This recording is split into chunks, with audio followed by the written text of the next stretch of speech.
नमस्कार, next 9 news पर आपका बहुत बहुत स्वागत है।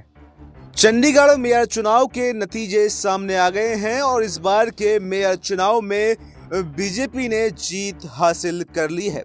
बीजेपी की उम्मीदवार हरप्रीत कौर बबला ने इस चुनाव में जीत हासिल की है। उन्होंने कांग्रेस और आम आदमी पार्टी के गठबंधन की प्रत्याशी प्रेमलता को बड़ी शिकस्त दी है।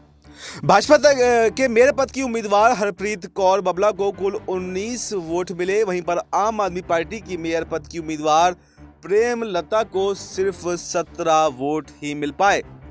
पिछले साल के चुनाव में विवादों के बाद में इस बार सुप्रीम कोर्ट ने चुनावी प्रक्रिया पर कड़ी नजर रखने का फैसला किया था और इसके लिए एक पर्यवेक्षक भी नियुक्त किया गया था और पूरी प्रक्रिया की वीडियोग्राफी भी हुई है। आपको बता दें कि पिछले साल भी मेयर के चुनाव के दौरान काफी हंगामा हुआ था और वोटों की गिनती के दौरान धांधली के आरोप भी लगे थे। इसकी एक वीडियो भी सामने आई थी जिसके बाद में सुप्रीम कोर्ट को मामले में दखल देना पड़ा था और इस बार कोर्ट और चुनाव आयोग दोनों ही चुनाव को निष्पक्ष और पारदर्शी बनाने के लिए पूरी तरह से सख्त दिखाई दिए।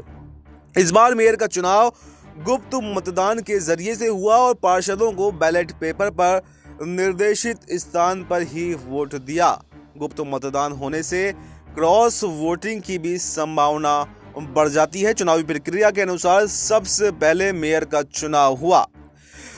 नतीजे घोषित होने के बाद में नए मेयर, सीनियर डिप्टी मेयर और डिप्टी मेयर के चुनाव की प्रक्रिया शुरू होगी। तीनों पदों के लिए चुनाव प्रक्रिया एक जैसी ही रहने वाली है। आपको बता दें कि बीजेपी ने तीनों पदों के लिए अपने उम्मीदवार खड़े किए हैं, तो वहीं पर आप और कांग्रेस के गठबंधन में मेयर पद आपके पास है, जबकि सीनियर डिप्टी मेयर और डिप्टी मेयर पद कांग्रेस के पास में है।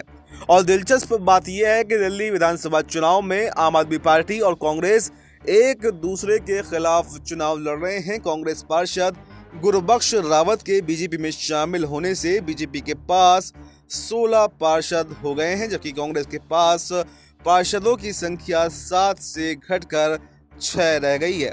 आपके 13 पार्षद हैं और एक वोट चंडीगढ़ के सांसद का है। इस तरह गठबंधन के पास में कुल 20 वोट थे। अगर क्रॉस वोटिंग नहीं होती तो यहाँ पर आप कांग्रेस की गठबंधन की जीत पक्की थी, लेकिन चुनाव में क्रॉस वोटिंग होने के बाद में यहाँ पर बीजेपी ने जीत हासिल की। यानी बड़ा उलटफेर यहाँ पर जो है चंडीगढ़ मेयर चुनाव में देखने को मिला। तो इस पूरी खबर पर आपको क्या कुछ कहना है, कमेंट बॉक्स में आप अपनी राय दे सकते हैं। फिलहाल इस खबर में इतना ही। देश और दुनिया की तमाम बड़ी खबरों के लिए आप बने रहिए हमारे साथ और देखते रहिए नेक्स्ट 9 न्यूज।